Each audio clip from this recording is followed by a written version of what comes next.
These are right there at the door to whisk her in. And you've got some obnoxious people out here as well that are screaming and yelling. Of course, you can't do something like this without those yahoos out here. But let's see. There she is, Lindsay Lohan, in her sunglasses and her black jacket. And you can hear the crowd screaming, "We love you, Lindsay." There's a guy here wearing a Linnicent shirt. Can you believe that? Linnicent.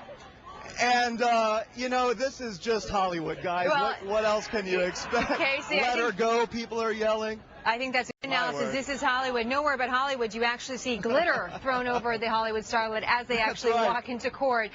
Casey, stand by for us because you've done a great job. We're going to bring you back in just a second. We have a couple legal experts as well to walk us through kind of, what we're going to see here. Oh boy, my heart is all a patter.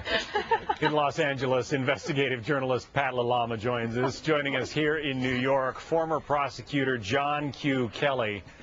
John, nobody expects that she's going to do the full 90 days. Some are saying that, in fact, she's actually getting a rougher time because she's family, but he was never retained as Lohan's counsel. But one thing that Judge Marcia Ravel mentioned in that hearing that we should point out is that usually there's a little bit of time frame from the time that she would be released from jail, when her sentence would be complete, before she would go back on probation and before she would potentially go back to rehab. But the judge was saying that she would now like that 24 hours after Lohan is released from jail. So she says that she doesn't want any more time to sort of elapse between the time she's released and then when that happens. So this is very interesting. We didn't learn as much as we thought we would, but as we expected, it was a very brief meeting with the judge, a very brief hearing this morning. And as we said a little bit earlier, from here, Lohan is going to be put into a holding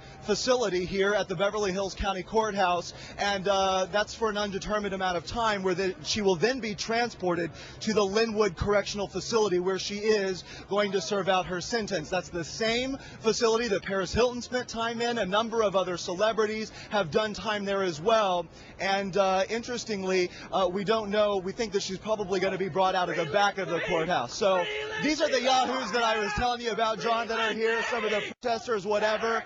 A very interesting crowd outside the courthouse here, as a spectacle indeed, with all the media from around the world here. Casey Stiegel, tough duty, and I hope the good citizens of Beverly Hills are going to be able to sleep and breathe a bit more easily, knowing that this motoring menace is going to be off the roads, at least for a little while. Well, Jenna? the gentleman behind Casey certainly had a strong message, dressed in pink there. And Trace Gallagher has been checking out some of the other folks and what they have to say online. Trace, as strong of a sentiment online as we just saw with that young man? Yeah, very, very much so. I think that guy, by the way, was the Jimmy Kimmel guy, wasn't he? The guy who kind of jumps in the shots and says, "Free Lindsay." I think that was him. We've got very few yahoos here in the LA newsroom, I can tell you that. But if somebody jumps up behind me, let me know. A very important